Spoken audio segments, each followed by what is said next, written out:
සුබෝදෑසනක් යාළුවෝ සියලුම දෙනාට. නායි 2026 අවුරුද්දට ඉතිසෙල්ලා මත ගහපු වීල් එක තමයි මේ. පේනවනේ යාළුවනේ. දිරලා තියෙන්නේ හොඳටම මේ වීල් එක. කණු එහෙම ගන්නම දෙයක් නැහැ. QM එක. බලන්න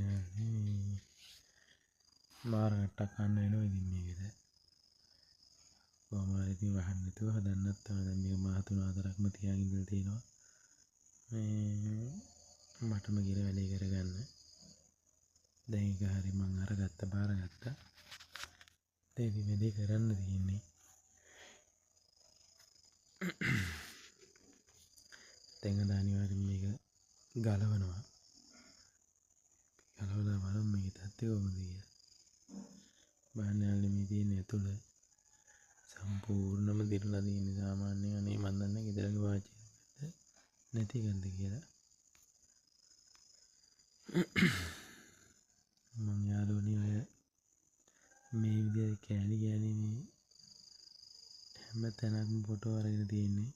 මට පොඩි ප්‍රශ්නයක් වුණා මේ මෑතක වීල් එක කෑලි වගේ අමාරු කරලා කියලා ලොකු දෝෂාරෝපණයක් ආවා. එදායින් පස්සේ මම ගොඩක් දුරට මේ වාහනයක් බාරගත්ත හැම කෑල්ලකම ෆොටෝ අරගන්නවා.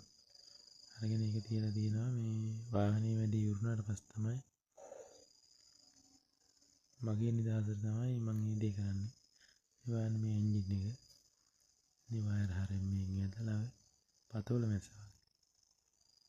මේ වාහනේ මේ යාළුවනේ හොදලා නැහැ කවදා. ඉන්දියාවෙන් ආවත් හරි හොදලා නැද්ද මන්දා.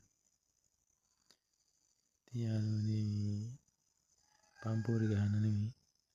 මේ ඉතින් හැම තැනම දිරලා තියෙන්නේ. මගේ තොලු පිස්සු වැටෙන දැන් මේ 2026 මේක හම්බුනාට පස්සේ කරන්න දෙයක්වත් නැහැ. මම ඉස්සෙල්ලා බාරගත්ත එකනේ. කරන්න වෙනවා ඉතින්.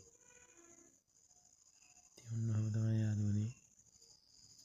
බලමු මේ තියෙන තත්ත්වේ පේන්ට් එක ගහලා ගන්නකොට තත්ත්වය ඔය යට වයිබාර් එක යට ලොකු ප්ලේට් එක ඔය කස්ටමර් කිව්වේ නම් මේ එච්චර දිරුන්නේ නැහැ කියලා. මම දැන් ගලවලා ඔක්කොම පෙන්නනවා.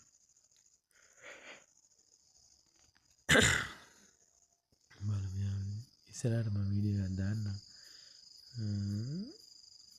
ගලවලා දිරලා තියෙන තැන් ටිකේම තමයි ඉතින්